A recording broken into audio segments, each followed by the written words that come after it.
Prezados, boa noite. Sejam muito bem-vindos ao Congresso Brasileiro de Direito Internacional. Embora dessa vez em uma versão online, a alegria de reencontrá-los é sempre a mesma. Eu acho que a gente tem que compreender o evento como sempre esse espaço de encontros e reencontros. Nós estamos aqui com muita alegria presidindo o painel da professora Joana Stelzer. A professora é doutora e mestre em Direito pela Universidade Federal de Santa Catarina, tem estágio pós-doutoral pela Universidade de São Paulo, a USP, e é professora associada 2 da Universidade Federal de Santa Catarina, credenciada no programa de pós-graduação em Direito a nível de mestrado e doutorado, e líder do grupo de estudos em Fair Trade. A professora vai estar proferindo a conferência da natureza jurídica do Fair Trade, uma visão a partir de seus princípios.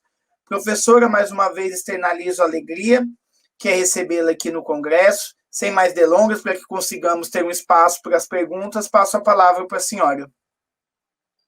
Tá bem, muito obrigada, Paulo, pela apresentação. Obrigada também, professor Wagner, a sua equipe, pelo congresso, um congresso brilhante. Me sinto muito honrada em participar do evento. Então, vou diretamente ao tema. É uma pena não poder efetivamente estarmos presentes para nos abraçarmos, para poder ver a reação de todo mundo. É um pouco estranho, a gente vai se acostumando a falar com a câmera e sentindo aí o clima na própria apresentação. Eu vou passar, então, para o slide aqui, eu acho que em tela cheia, acho que é melhor, né? E aí, qualquer coisa, por favor, me interrompa, porque eu não tenho 2 monitores, então eu perco aqui a visão dessa imagem aqui. Bom, pode então, deixar, assim, professora, qualquer necessidade, comunico. Ok. Primeiro, eu queria dizer que, quando a gente vai falar num congresso, é importante a gente muito mais aguçar a curiosidade de quem está no congresso do que propriamente conseguir passar assim, ideias muito, muito concretas, né? E aqui eu instigo aqueles que me escutam acerca do Fair Trade. Fair Trade, eu sempre estudei União Europeia, Direito Internacional, Direito Comunitário, tanto mestrado quanto doutorado, e alguma coisa também de OMC, e sempre numa crítica acerca do sistema comercial mundial, né, das suas implicações. E quando eu vi o Fair Trade, eu pensei, puxa vida, que interessante isso. Isso é uma coisa diferente, né? E, efetivamente, é pouco conhecida ainda entre nós. Tá? Então, no Brasil mesmo, o comércio justo é um movimento social ainda bastante tímido, mas na América Latina, o comércio justo já é bastante bem mais sólido. E para aqueles que pensam que fair trade, comércio justo é a mesma coisa, praticamente é, mas tem diferenças até bastante significativas, que na minha fala de hoje eu não vou diferenciar pela falta de tempo que nós teremos para fazer digressões assim, né, bem detalhadas. Então, o primeiro ponto assim que eu gostaria de colocar, então, para quem escuta, é acerca dos sistemas de comércio que existem, vamos chamar assim. O sistema GATT-OMC, que é, né, bastante conhecido entre nós sobre comércio internacional e que tem uma natureza jurídica de direito internacional público. E aí, nesse sentido, nós bem sabemos das limitações também do êxito da Organização Mundial do Comércio. É sabido que é um êxito muito grande, mas é um sistema de direito internacional, com a problemática que isso acaba acarretando, como respeito à soberania e tudo mais. Depois, um outro sistema diferente é da União Europeia. Aí já estamos falando de um direito comunitário, de uma natureza supranacional. E a temática de hoje é sobre fair trade, que eu coloco aqui como equivalente às expressões, embora não seja bem assim, comércio justo, transnacional, né? E como é que é isso? Né? Então, inicialmente, para entender um pouquinho do próprio comércio justo, eu quero contextualizar inicialmente a própria OMC. Como é que surge, né, o então GATT, o pretensa OIC e depois OMC? Num contexto no qual os estados realmente se preocupavam em restabelecer um sistema econômico mundial e com os instrumentos que existiam na época, vamos dizer assim, que existem até hoje, os tratados internacionais, as relações diplomáticas, e assim surge a Organização do Comércio, então, lá em 1995, né? Um tratado GATT aí.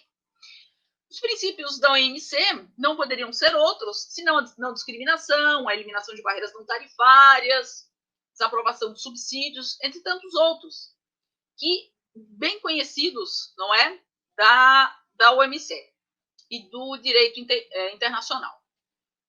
Depois, nós temos a questão aí da União Europeia. Deixa eu só ver se eu estou... Tá escutando, né, Paulo? Porque eu tive uma queda aqui de internet. Tá bem. Escutando perfeitamente, professor. Qualquer necessidade, eu aviso. Tá. É porque teve uma queda aqui de internet aqui em casa e por isso que eu fiquei preocupada.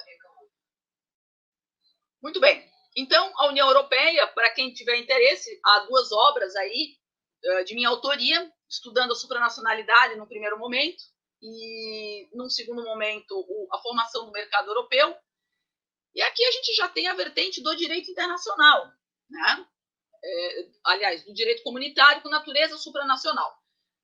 Vale dizer, era necessário para que pudesse realmente haver a superação dos limites da soberania e daquela engrenagem mais complicada do direito internacional, era preciso partir para o novo, né? E foi o que a União Europeia fez de maneira aí sensacional, trazendo um direito realmente inédito, porque a União Europeia tem aquelas três esferas, né? De direito internacional, com seus tratados originários, depois a própria legislação comunitária, direito comunitário derivado, e a jurisprudência, uma terceira característica. Uma terceira fonte, todas elas, então, aí com a natureza de direito supranacional.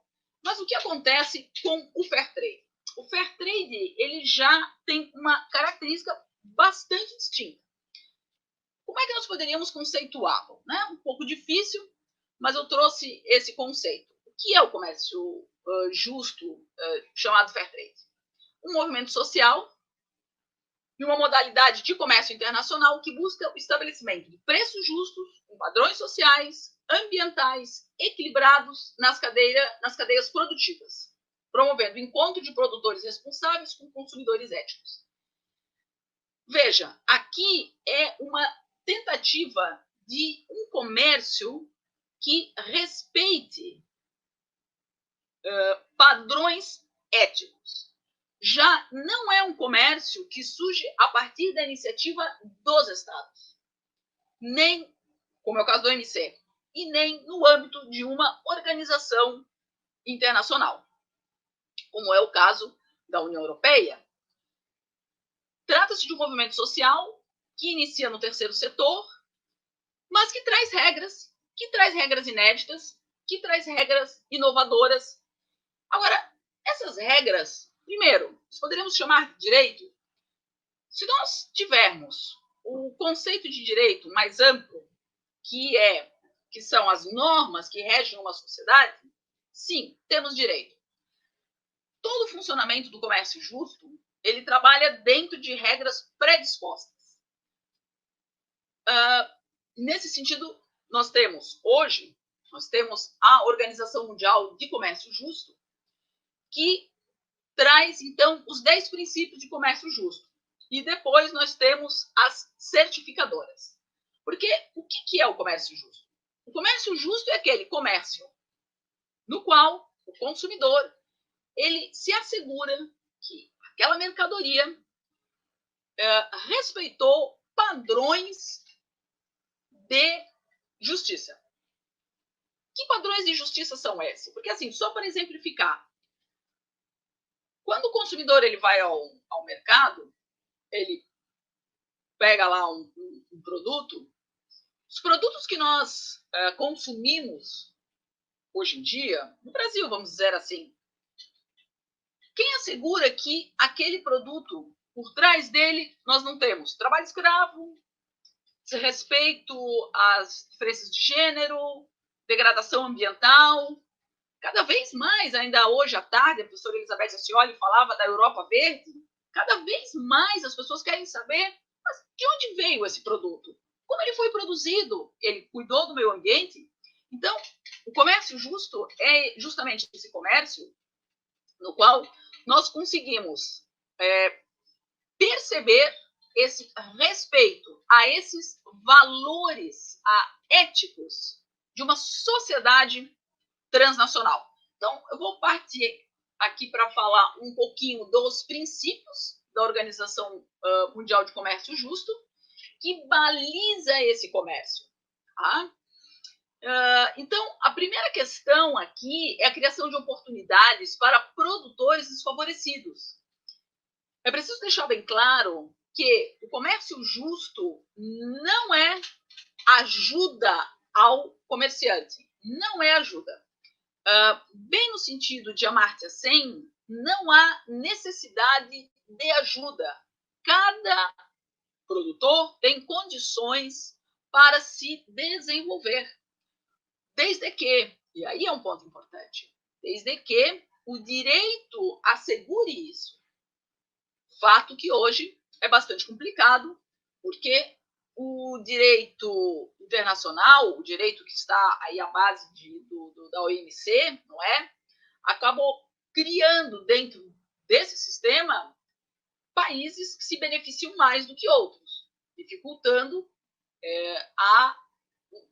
uma equanimidade verdadeira dentro do sistema mundial de trocas.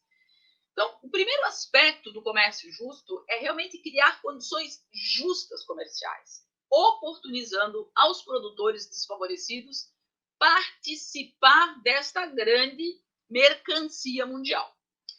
Depois, a transparência e a responsabilidade nas trocas. Os produtos de comércio justo, eles, de modo geral, eles vêm com uma etiquetagem, assegurando que dentro que aquele produto, quer dizer, dentro daquela embalagem, você tem um produto oriundo de comércio justo.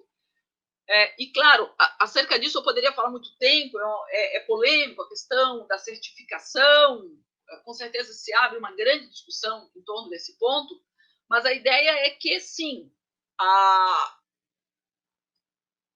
etiqueta, a certificação, seria um indicativo para o consumidor de que aquele produto que está sendo adquirido não passa por cima da desgraça alheia, não passa por cima de condições muitíssimo injustas.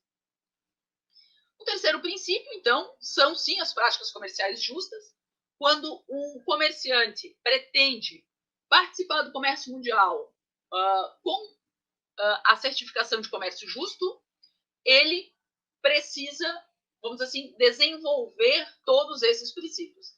Então, eu coloquei aqui embaixo só um lembrete assim, acerca do que nós estamos vendo agora, que esses próprios princípios, eles possuem valores transnacionais. Por quê?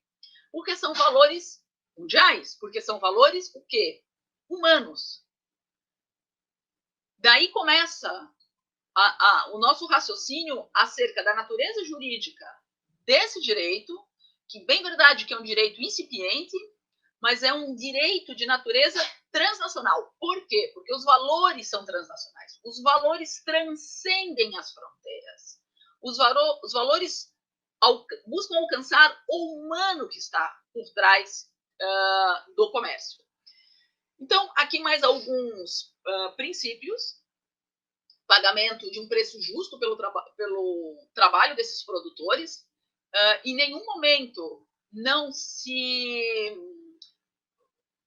O produtor não tem consciência que ele está no mercado, então não é um comércio que está fora do mercado de uma maneira idealista, não. Dentro do mercado, dentro do capitalismo, tem lucro, mas a transparência nessa formação de preço e procura-se o quê? Um pagamento, então, justo, um pagamento que possa fazer com que esse produtor ele também seja adequadamente remunerado. Um outro princípio é a renúncia ao trabalho infantil, nem vou me demorar nesse ponto, né? Algo assim bastante óbvio aqui, que acaba assolando muito os produtos agrícolas, né? Que é onde mais se encontra o trabalho infantil. O compromisso de não discriminação, e igualdade de gênero e liberdade de associação. Claro que um produto, para ser considerado um produto de comércio justo, deve ter boas condições de trabalho, saudáveis e seguras. Um aspecto que muitas vezes, principalmente nas grandes empresas, é temerário, não é? Se essas condições realmente são saudáveis. Depois, ainda outros princípios, como o incentivo à capacitação dos produtores, porque não se quer que os produtores não tenham também a questão de uma educação continuada. A promoção, todo mundo que comercia, faz o comércio, comercializa produtos de comércio justo, devem promover seus princípios. E, finalmente, o grande princípio, que é o respeito pelo ambiente, em todas as suas circunstâncias. Então, o que a gente percebe aqui?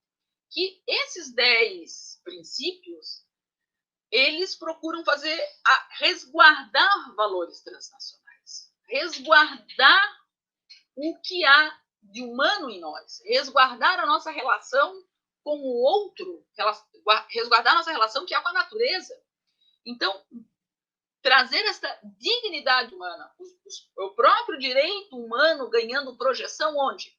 No comércio. Porque nós estamos falando de comércio, nós não estamos falando de ajuda. Certo? Muito bem. E aí eu trago um conceito do que é transnacional, né? E o que é a transnacionalidade, segundo o entendimento que eu estou defendendo aqui? É a chamada permeabilidade estatal. É a criação de uma terceira dimensão, social, política e jurídica, que perpassa a realidade nacional. É um terceiro espaço que não se confunde nem com o espaço nacional e nem com o espaço internacional. Então, a transnacionalidade é um mundo como ele efetivamente é. Porque, vejam que quando nós falamos de internacional, nós internacionalistas, nós não podemos esquecer a internacionalidade. Quem criou a internacionalidade? O ser humano criou a internacionalidade. As fronteiras são criações, ficções jurídicas. Na verdade, elas não existem. O que existe é um único planeta. Inclusive, não tem segundo planeta, não tem plano B.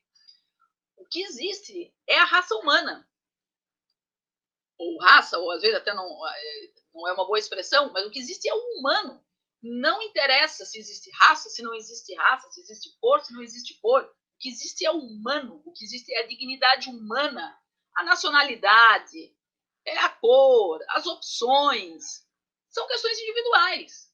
O que nós temos para fazer comércio é de um humano com outro humano, independente do seu país, porque o país é uma criação, é uma ficção jurídica. E todas as classificações de humano são classificações criadas, de uma certa maneira, até de forma artificial. Então, o que acontece, e aí eu trago aqui a palavra do Marco Pocioni,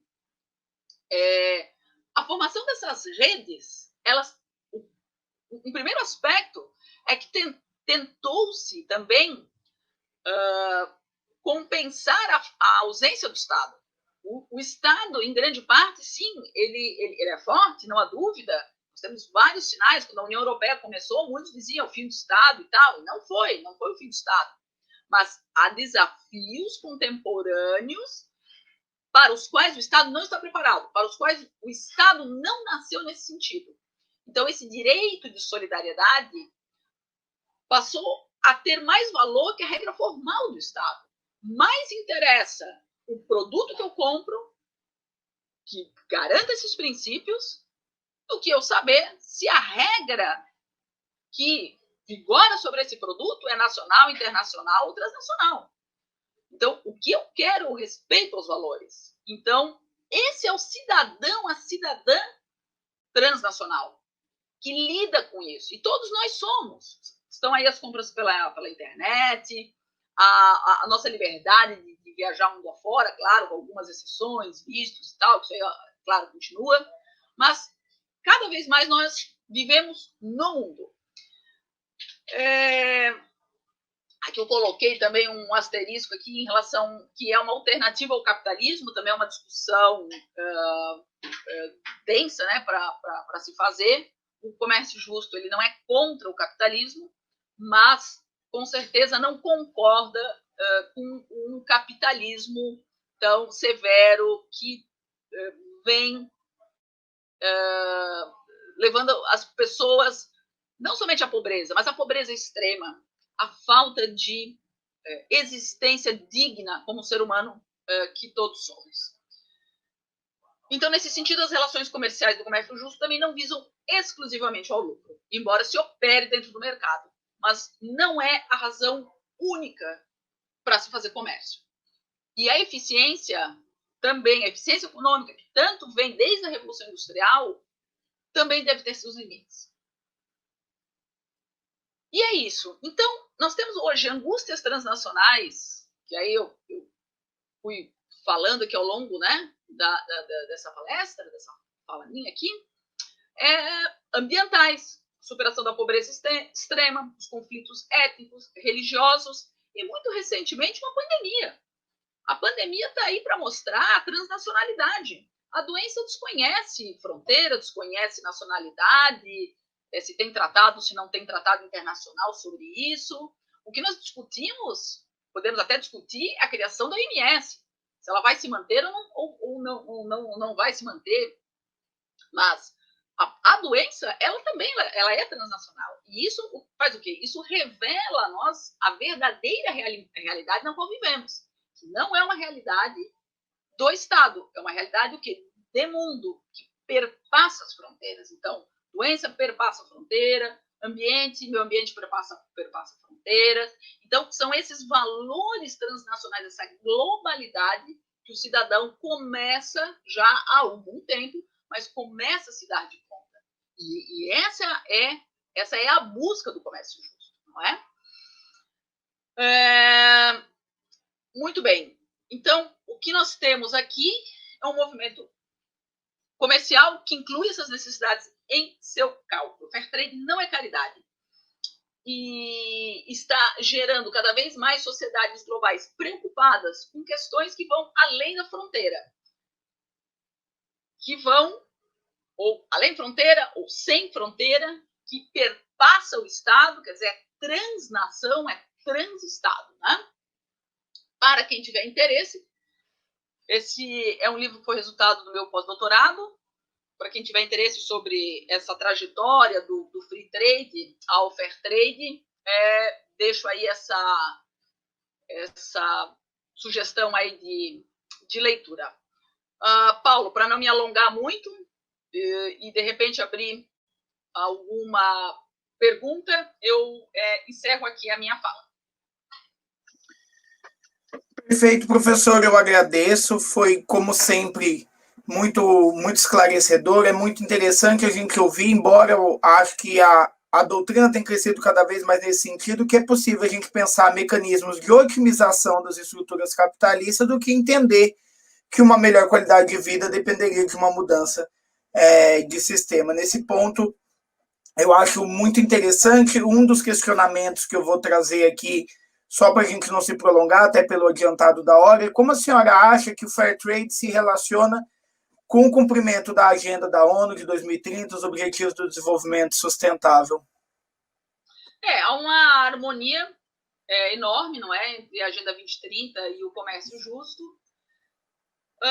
Eu só lamento que a ONU ainda não abraçou suficientemente o comércio justo enquanto um fenômeno já que está bastante avançado e que encontra bastante dificuldade para entrar dentro desses sistemas mais institucionalizados. Acaba que o fair trade, tanto europeu quanto americano, operam sob um controle das suas organizações, e inclusive há uma crítica até mesmo ao próprio Organização Mundial de Comércio Justo, e enquanto que na América Latina acaba havendo um diálogo bem maior entre a sociedade civil. Mas em todos os casos, o comércio justo atende sim a Agenda 2030, é uma grande solução. Se eu disser para vocês que o Brasil tem uma portaria sobre comércio justo, assinada, publicada, que não chegou a entrar em vigor, muito boa, tecnicamente muito bem feita, do então Ministério do Trabalho e Emprego, que trazia vários aspectos desse nosso compromisso brasileiro com a Agenda 2030, mas que acabou sendo extinta a própria Secretaria Nacional de Economia Solidária, a Secretaria de Comércio Justo e, finalmente, o próprio Ministério do Trabalho. E, com isso, o cumprimento da Agenda 2030 pela vertente do comércio, que isso eu acho que é o mais interessante no comércio justo. A gente sai um pouco da órbita, às vezes, de falas idealistas, e que são importantes.